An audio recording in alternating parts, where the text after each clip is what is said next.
चुनाव से पहले मुकेश सहनी की पार्टी में बड़ी एंट्री हुई है। जी हां, गुलाब यादव की बेटी, वही गुलाब यादव जो कभी राजद के बड़े चेहरे हुआ करते थे, उनकी बेटी बिंदु यादव ने मुकेश सहनी की पार्टी वीआईपी का दामन थाम लिया है। लेकिन सबसे बड़ा सवाल ये है कि जिस लाव लश्कर के साथ वीआईपी में उनकी एंट्री हुई है, कई सवाल खड़े हो रहे हैं कि बिंदु यादव कितना फायदा पहुंचाएंगी वीआईपी को। सवाल दूसरा ये है कि क्या इसे राजद को एक झटके के रूप में देखना चाहिए, और तीसरा सवाल ये कि वीआईपी यानी मुकेश सहनी कहां से इनको टिकट देने जा रही है। सब कुछ चर्चा में बातें शामिल होंगी और हमारे साथ चर्चा में प्रदीप झा सर जुड़े हुए हैं, पॉलिटिकल आइडिया के संपादक है। सर, आपका बहुत बहुत स्वागत है।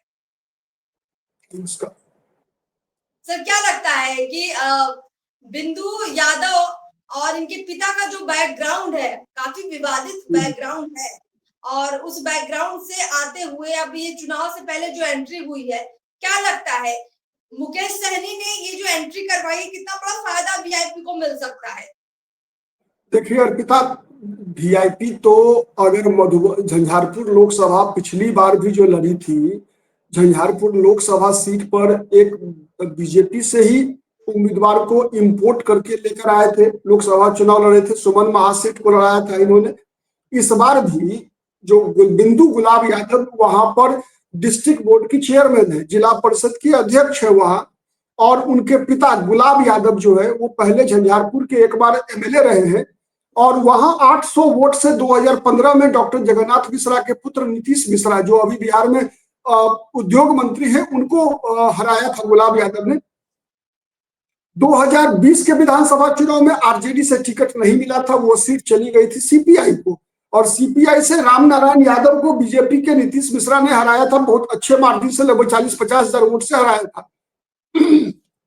इस बार बिंदु गुलाब यादव के मैंने वीआईपी में आने का मतलब ही है कि मुकेश सहनी की लगता है कि कहीं ना कहीं अंडरस्टैंडिंग बन गई है, झंझारपुर से विधानसभा सीट मिलेगी उनको, ये लगता है अंडरस्टैंडिंग तेजस्वी यादव के साथ बन गई है, इसीलिए बिंदु गुलाब यादव जो है वीआईपी में शामिल हुई है, जिला परिषद की सदस्य है, इनकी माँ अभी एमएलसी है, ठीक है। पंचायती राज जो विधान परिषद में जो क्षेत्र होता है जिसमें पंचायत सदस्यों को अधिकार होता है वोट डालने का, तो वहां उस क्षेत्र से जो है ये एमएलसी है उनकी माँ, और पिता अभी जेल में है। आपको पता है कि ये संजीव हंस जो इलेक्ट्रिसिटी बोर्ड के जो चेयरमैन थे, जो ऊर्जा विभाग के प्रधान सचिव थे, उनके साथ ही एक मुकदमे में जो है वो के तहत वो जेल में बंद है। देखिए परिणाम क्या होता है। बिंदु गुलाब यादव बिंदु गुलाब यादव ने एक सकारात्मक क्या है कि अपने पिता की तुलना में वो ज्यादा लोकप्रिय हैं क्षेत्र में, पिता उनके ज्यादा बदनाम रहे हैं, ठीक है। मतलब कहावत है कि बद अच्छा बदनाम बुरा, तो गुलाब यादव बदनाम ज्यादा है वहां, तो इसीलिए अब उनकी लीगेसी जो है बेटी संभाल रही है। अब देखिए बेटी को सफलता कितनी मिलती है। वैसे लेकिन सर सवाल ये है कि राजद में भी बिंदु गुलाब यादव जा सकती थी, वहां भी ज्वाइनिंग कर सकती थी, लेकिन उन्होंने मल्लाहों के जो सरदार है, सन ऑफ मल्लाह जो खुद को कहते हैं, मुकेश सहनी को क्यों चुना? सवाल ये है कि राजद में जाती तो जीत के चांस ज्यादा होते। अब सहनी के पार्टी में गई हैं तो थोड़ा सा अगर हम तुलना करें, तुलना में तो सहनी 2 नंबर पर है, राजद तो बहुत बड़ी पार्टी है।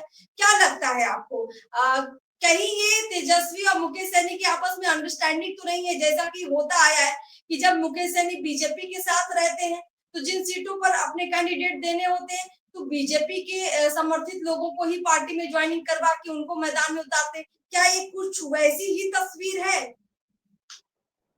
नहीं, इसमें 2-3 चीजें देखनी होगी। एक तो सबसे पहले है कि गुलाब यादव अभी आरजेडी में नहीं थे, न उनकी पत्नी आरजेडी में है, न उनकी बेटी आरजेडी में थी, तो इसीलिए ये कहना कि आरजेडी से निकल कर आए हैं तो आरजेडी को नुकसान होगा, ये समझ में नहीं आता। दूसरा, पिछली बार भी वो विधानसभा सीट आरजेडी नहीं लड़ी थी, आरजेडी के जीते हुए उम्मीदवार थे वहां से गुलाब यादव, लेकिन उनको जीते हुए उम्मीदवार को भी टिकट नहीं दिया था तेजस्वी यादव ने, गुलाब यादव को उनकी बदनामी के कारण नहीं दिया था, ठीक है। वो सीट सीपीआई के उम्मीदवार थे वहां से क्या तो नाम है, रामनारायण यादव, वो उम्मीदवार थे वहां से, तो वो भी नहीं जीत पाए थे।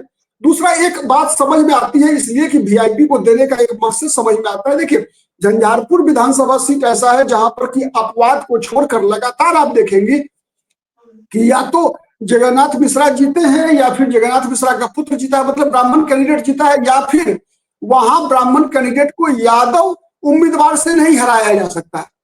ये बात सबसे पहले समझने की चीज है, ठीक है। तो लेकिन ये बात है कि तो आरजेडी का यादव, अब देखना यह है कि आरजेडी का यादव और वीआईपी के यादव में क्या अंतर आता है, क्योंकि वीआईपी में एक बात है कि वहां पर मल्लाहों का वोट है, मल्लाहों का, मल्लाह जाति का वोट जो है झंझारपुर विधानसभा सीट में है, ये बात स्पष्ट है।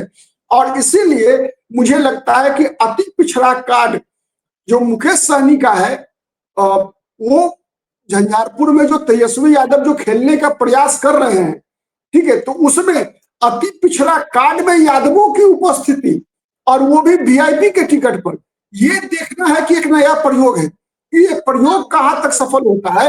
क्योंकि आरजेडी एक और चीज देखिए, झंझारपुर के ही रहने वाले हैं आपको मंगनी लाल मंडल, जिनको कि प्रदेश अध्यक्ष बनाया है आरजेडी ने, तो वो धानुक जाति से आते हैं। तो है क्या वहां पर क्या हुआ है, विशेषकर झंझारपुर ही नहीं बल्कि पूरे मिथिलांचल में आप देखेंगे कि यादव और मुसलमान के खिलाफ गोलबंदी होती है वहां, ठीक है। तो अब ये देखना है कि गुलाब यादव माने बिंदु गुलाब यादव या आरजेडी की टिकट पर लड़ती तो फायदा होता, या अब वो जब लड़ रही है, लड़ेंगी जब वीआईपी की टिकट पर, तो कौन सा टिकट उनके लिए फायदेमंद होगा, ये एक मैंने अभी समझना पड़ेगा, देखना पड़ेगा चुनाव में। दूसरा बात क्या है कि आप देखिए लोकसभा चुनाव में भी बिंदु गुलाब यादव के पिता गुलाब यादव जो है वो चुनाव लड़े थे, वहां से लोकसभा का चुनाव लड़े थे, 73-74 हजार वोट उनको आया था, तीसरे नंबर पे रहे थे। बहुजन समाज पार्टी के टिकट पर लड़े थे। वीआईपी के टिकट पर कौन लड़े थे, सुमन कुमार महासेठ, वो सूरी जाति के आते हैं, बनिया वर्ग से आते हैं, वैश्य वर्ग से आते हैं, बीजेपी के एमएलसी रहे थे, बीजेपी से विधानसभा चुनाव भी लड़े थे। अब देखना है इस बार कि फिर सुमन महासेठ मधुबनी से लड़ाते हैं, उनको झंझारपुर से लड़ाते हैं मुकेश सहनी, देखना होगा। अभी जल्दबाजी होगा परिणाम के बारे में अनुमान लगाना, लेकिन एक चीज तय है कि वहां पर झंझारपुर विधानसभा सीट बहुत आसान नहीं पड़ेगा, क्योंकि नीतीश मिश्रा का जो जमीन पर जो संपर्क है वो बहुत ही अच्छा है उनका। बिल्कुल, यही मेरा अगला सवाल होने वाला था कि नीतीश मिश्रा चूंकि वहां से मौजूदा विधायक हैं, अभी तो मंत्री हैं, उद्योग मंत्री हैं, और उस सीट पर वीआईपी अगर अपना कैंडिडेट बिंदु गुलाब यादव को देती है, महागठबंधन की उम्मीदवार वो बनती है, तो एनडीए के लिए नीतीश मिश्रा क्या कर सकते हैं, आपको क्या लगता है? मतलब अपनी ताकत नीतीश मिश्रा की वहां बहुत ज्यादा है, या फिर वो बीजेपी की ताकत से वहां चुनाव जीतते रहे, तो ये मुकाबला कैसा हो सकता है?